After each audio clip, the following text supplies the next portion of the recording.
ہمارے پیارے نبی نے فرمایا، میں قیامت کے دن اولاد آدم کا سردار ہوں گا۔ میں وہ پہلا شخص ہوں گا جس کی قبر سب سے پہلے کھلے گی۔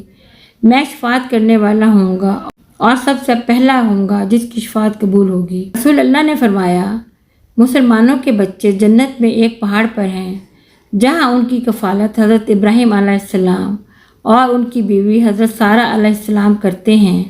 قیامت کے دن وہ بچوں کو ان کے والدین کے سپرد کر دیں گے۔ ہمارے پیارے نبی نے فرمایا، عورت اپنے شوہر کے گھر اور اس کے بچوں کی نگہبان ہے اور اس سے ان کے بارے میں سوال ہوگا۔ ہمارے پیارے نبی نے فرمایا، جب زنا کرنے والا زنا کرتا ہے تو وہ مومن نہیں رہتا، اور اسی طرح جب چور چوری کرتا ہے تو وہ بھی مومن نہیں رہتا۔ ہمارے پیارے نبی نے فرمایا، جس شخص نے کھانا کھایا پھر کہا تمام تعریفیں اللہ کے لیے ہیں جس نے مجھے کھانا کھلایا اور مجھے عطا کیا بغیر میری کسی قوت و طاقت کے، تو اس کے اگلے پچھلے سارے گناہ معاف ہو جاتے ہیں۔ قاضی 3 طرح کے ہوتے ہیں، ایک جنتی اور 2 جہنمی۔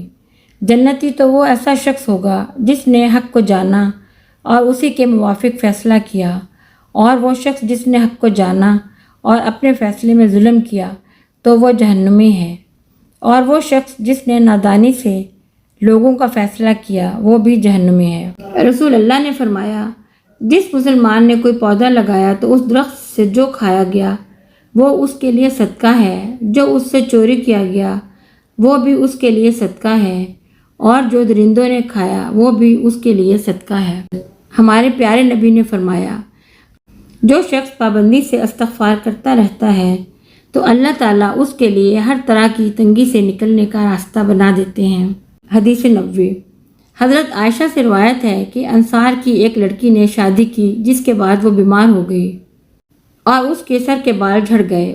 اس کے گھر والوں نے چاہا کہ اس کے سر کے بالوں میں مصنوعی بال لگا دیں، اس لیے انہوں نے نبی کریم صلی اللہ علیہ وآلہ وسلم سے اس کے متعلق پوچھا۔ آپ نے فرمایا کہ اللہ نے مصنوعی بال جوڑنے والی اور جڑوانے والی دونوں پر لعنت بھیجی ہے۔ قیامت کی علامت۔ ہمارے پیارے نبی صلی اللہ علیہ وآلہ وسلم نے فرمایا، تم پر ایسا وقت آنے والا ہے جس میں ہر آنے والا دن تمہارے آج سے بدتر ہوگا، حتیٰ کہ تم اپنے رب سے جا ملو گے۔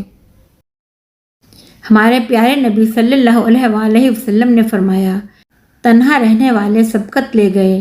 صحابہ نے کہا، اے اللہ کے رسول، یہ تنہا رہنے والے کون لوگ ہیں؟ آپ صلی اللہ علیہ وآلہ وسلم نے فرمایا، جو لوگ اللہ کے ذکر میں مشغول رہتے ہیں۔ ہمارے پیارے نبی صلی اللہ علیہ وآلہ وسلم نے فرمایا، جب بھی کوئی بندہ خلوص دل سے لا الہ الا اللہ کہے گا اور کبیرہ گناہوں سے بچتا رہے گا تو اس کے لیے آسمان کے دروازے کھول دیے جائیں گے اور یہ کلمہ عرش تک جا پہنچے گا۔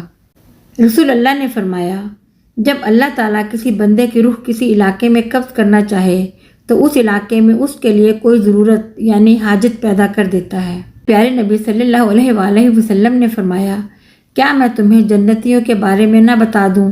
ہر کمزور حال آدمی جسے لوگ حقیر سمجھیں، اگر وہ اللہ کی قسم کھائے تو اللہ اسے پوری کر دے گا۔ کیا میں تمہیں جہنمیوں کے بارے میں نہ بتا دوں؟